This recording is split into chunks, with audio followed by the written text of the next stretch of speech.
Hello everyone, আগের পার্টে তো আমার দিদির স্বাদের ভিডিওগুলো তোমরা দেখেইছিলে।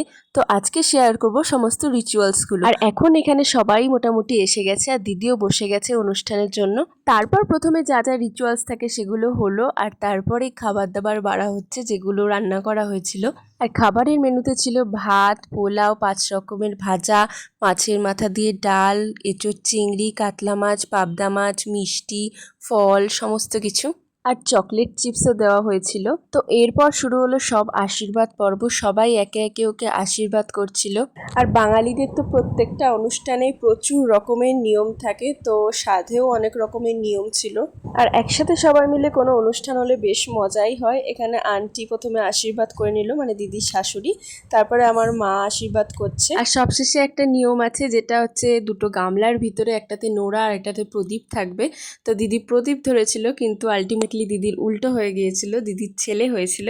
তো আজকের ভিডিওটা এখানেই শেষ করছি। বাই।